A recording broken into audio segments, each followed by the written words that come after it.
একটা ধোঁকার নাম, জুলাই একটা প্রতারণার নাম, জুলাই একটা ধোঁকার নাম, জুলাই একটা প্রতারণার নাম। হ্যালো লালবদর জনগণ, কি অবস্থা? আজকে তো 1 জুলাই, বছর ঘুরে এলো, ঘুরে আবার সেই 1 জুলাই যদি সবাই আজকে দেখলাম ব্যাপক সেলিব্রেশন করতেছে। কি উপলক্ষে সেলিব্রেশন? একটা সুন্দর দেশের গোমারার সেলিব্রেশন। তো সেই সেলিব্রেশনের প্রতিপাদ্য কি? প্রতিপাদ্য হচ্ছে আমি কে তুমি কে, রাজাকার রাজাকার। মানে যারা গত বছরও বলছিল আমি কে তুমি কে, রাজাকার রাজাকার, তারা এবছরও বলতেছে আমি কে তুমি কে, রাজাকার রাজাকার। মানে এরপরও যেসব কান্ডুচোদা ভুসকি খাঙ্কি মাগিগুলা এখনো জুলাই জুলাই করে লাফাচ্ছে, মানে এদের ইন্টেনশন তো কোনোদিন ঠিক হবার না। এদের একমাত্র প্রবলেম ছিল 71, বঙ্গবন্ধু, শেখ হাসিনা, আওয়ামী লীগ। এখন তো গত 10 মাস নাই, তো 10 মাসে এদের সুখ কোথায় গেল? 10 মাসে তো এদের সুখ হয় নাই। 10 মাসে এই যে দেশের এত কিছু প্রবলেম, তারা কোনো কিছু অ্যাকনলেজ করে নাই, কোনো নিউজ পড়ে না বা কোনো কিছুই জানে না, পলিটিক্যালি বিন্দুমাত্র সাউন্ড না। কিন্তু তারা বছর ঘুরে চলে আসছে জুলাই দুঃখগাথা শোক পালন করতে। হাজার হাজার ছকিদের লাশ তারা আবিষ্কার করতেছে। কোথা থেকে? ঢাকা ভার্সিটিতে গণহত্যা চলতেছে, তারপর সেই ঢাকা ভার্সিটিতে সব ছাত্র গণহত্যার শিকার হয়েছে, তো তাদের লাশ পাওয়া গেছিল। আবার গণভবনে মানুষজন খুঁজে বের করছে। তারপর আমাদের তাবর বড় সাংবাদিকরা দেখছিলাম 5 এবং 6 আগস্ট রাতের বেলা গণভবনে মোবাইলের টর্চ জ্বালিয়ে জ্বালিয়ে মাটি খুঁড়ে বের করছে কি? বাগানে দেওয়ার গোবর সার। মানে এই হচ্ছে বাঙালির বুদ্ধির দৌড়। গান্ডুচোদা জাত তো, তাদের বুদ্ধির দৌড় তো এরকমই হবে। মানে ঢাবিতে কাউকে ধরেন, ইনকেস ধরেই নিলাম ঢাবিতে মার্ডার করা হয়েছে, সেই ডেড বডি এনে PM তার বাসার পাশে এসে পুঁতবে। মানে সিরিয়াসলি, তার খাইয়া কোনো কাম নাই। এবং কোনো দেশের রাষ্ট্রপ্রধান, জাতীয় নিরাপত্তা প্রধান যে ব্যক্তি, তিনি হচ্ছেন বাংলাদেশের প্রধানমন্ত্রী। তো সেই প্রধানমন্ত্রী এনে বলবে যে হ্যাঁ ঠিক আছে, আমার বেডরুমের পাশে এনে পুঁতে দাও। এটা কখনো এইভাবে বলে? তার কি এইভাবে অর্ডার দিতে হয় কখনো যে একে মারো, তাকে ধরো, একে তুলে আনো? গোয়েন্দা সংস্থাগুলোকে কি সে কখনো অর্ডার দিবে এইভাবে? সব সংস্থার যার যার অর্গানোগ্রাম আছে, তারা ওইভাবে কাজ করে। এই জিনিসটাই এরা জানে না। এরাই আবার স্পাই মুভি দেখে, থ্রিলার মুভি দেখে এই টার্কিশ দেখে, কোরিয়ান দেখে, তারপর আর কি কি সব দেখে। আমি এত সিরিজ মিরিজ দেখি না, তো তারা এসব দেখে দেখে একদম পেকে গেছে। পেকে তারা খুব বুঝে ফেলছে স্পাই এজেন্সি কিভাবে কাজ করে, স্পাইরা কিভাবে কাজ করে, একটা রাষ্ট্রযন্ত্র কিভাবে চলে, ব্লা ব্লা ব্লা ব্লা হোয়াটএভার। এতই বুদ্ধি এদের। কিন্তু নিজের দেশের বেলায় আসলে তারা দেখলাম যে আগস্টেরই কোন তারিখটা ভুলে গেছে, এই মুহূর্তে মেমোরি আসবে। তো রামপুরা একজন বকরাওয়ালি ভুসকি AK-47 সহ একজন র এজেন্ট ধরে ফেলছিল। ও মাই গড!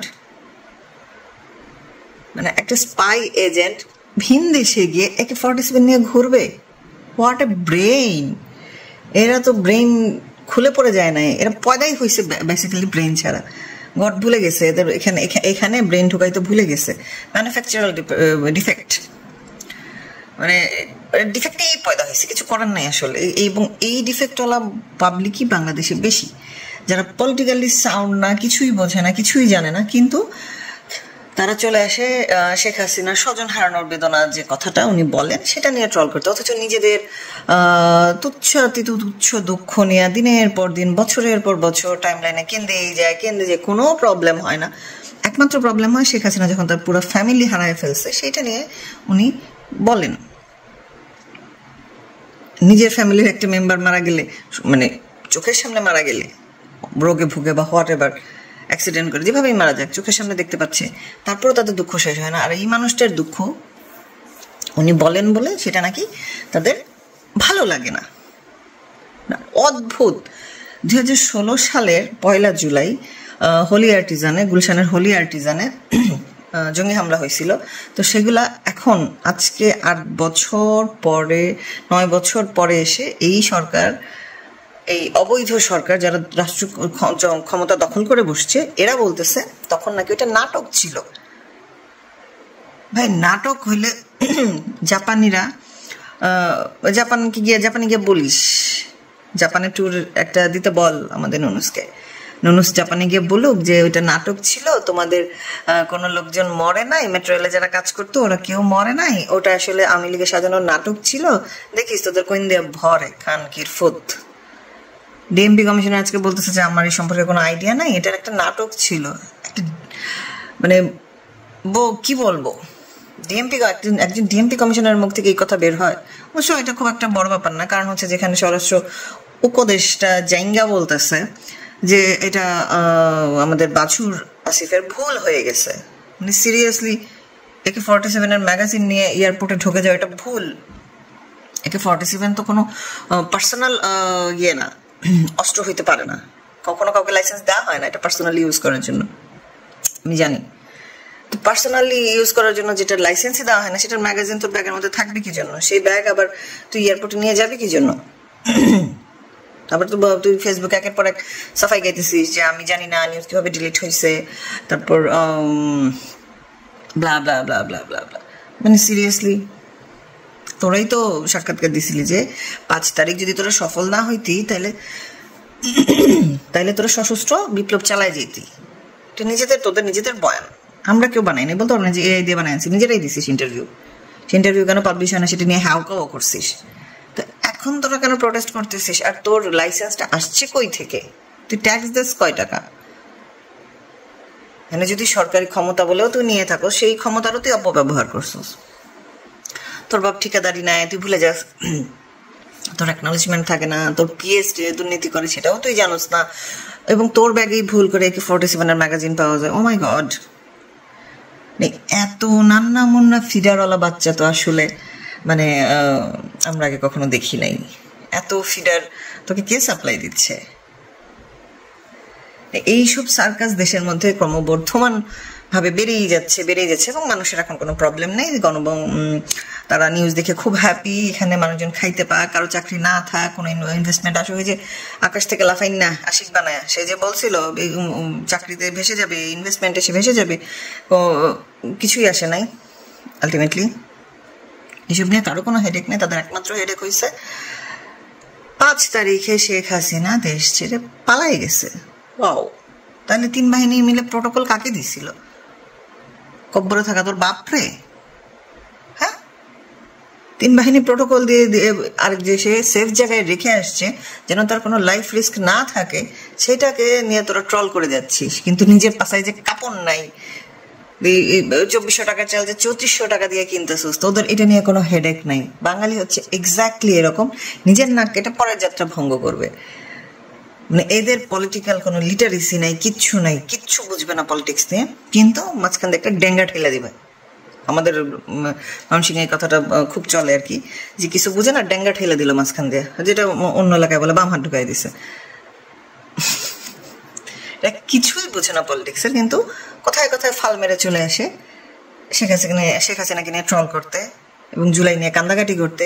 এই বুঝকি যদি মা গুলা এবং এদের সন্তানগুলা, এগুলাই হয়েছে ফিউচার রাজাকার এবং প্রেজেন্টেও রাজাকার। তারা ফিউচার রাজাকার তো ঠিকই আছে, বড় হইলে ওগুলো তো রাজাকার হবেই, এবং প্রেজেন্টেও তারা রাজাকার। দেশের এত কিছু প্রবলেম তারা দেখতে পাচ্ছে না, তারা শুধু দেখতে পাচ্ছে যে জুলাই আসছে এবং অগণিত ছকিদ হয়েছে, যে ছকিদেরা কব্বরের আজাবের গরম সহ্য করতে না পেরে দলে দলে ফিরে আসছে, এবং হাজার হাজার ছকিদের মধ্যে থেকে সরকারের ফ্ল্যাট দিচ্ছে 804 জনকে না 800 কতজনকে।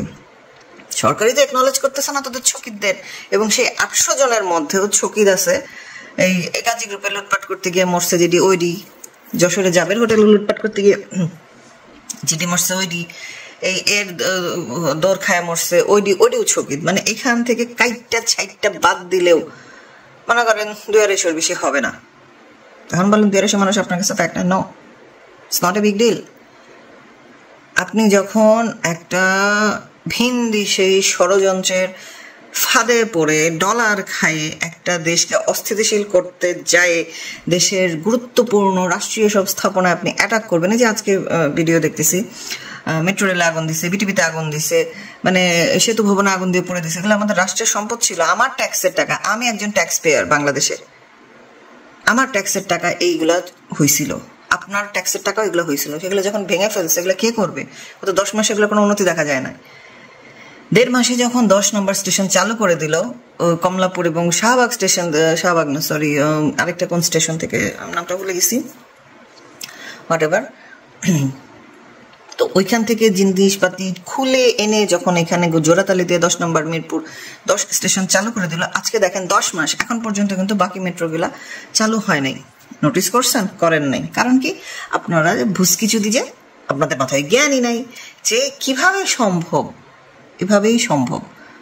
এই 10 মাসে কিন্তু এগুলোর কোনো উন্নতি নেই, কারণ কোনো প্রজেক্টটির কোনো কাজই আগায় নাই, কোনো প্রজেক্টই কমপ্লিট হয় নাই, অথচ 25 সালে 24 সালেই কমপ্লিট হয়ে যাওয়ার কথা। প্রপার টাইমলাইন যদি ফলো করা হইতো, ফলো করা হয় না, ইন কেস সামহাও, আচ্ছা ঠিক আছে, কিন্তু 25 সালে তো সে কমপ্লিট হবে, সেটাও হচ্ছে না। আর আপনারা আছেন জুলাই ছকির নিয়ে, জুলাই সিডিআই, জুলাই চুদি, এই লাল ভুসকি মাগিগুলা, এগুলা এই যে দেশের মাটির সাথে বেমানি যে করছে, এই বেমানির ফলের হাতে নাতেই পাবে, ব্যাপার না, এটা নিয়ে হেডেক নেওয়ার কিছু নাই। আর এই জুলাই মানে জুলাই করতে করতে এরা মরে যাবে, কারণ এই জুলাই তো আলটিমেটলি ওদের কোনো কিছু তো লাভ হয় নাই। হ্যাঁ, লাভ হয়েছে, আসিফের পিএস 400 কোটি টাকা কামাইছে 7 মাসে, এটাই লাভ হয়েছে। যারা ওই যে রাস্তায় পোলাপান পাঠাইছিল যে বিপ্লবে মুক্তিযুদ্ধ দেখি নাই, আমি জুলাই দেখেছি, সেই জুলাই দেখা একদম পেছন দিয়ে ভরে দিয়েছে, এভাবেই ভরে দিবে। তোরা সারা জীবন এরকম ভরা খেয়েই যাবি, তোদের আর কোনো কাজ নাই, কিছুই পাবি না লাইফে। আর আমরা দূর থেকে বসে বসে পপকর্ন খাই, তোদের এই নাটক সিনেমাই দেখবো। পলিটিক্যাল ইলিটারেট একটা গোষ্ঠী, মানে জাতিগতভাবে এরকম পলিটিক্যাল ইলিটারেসি এই লেভেল আমি আগে কখনো দেখিনি, সরি।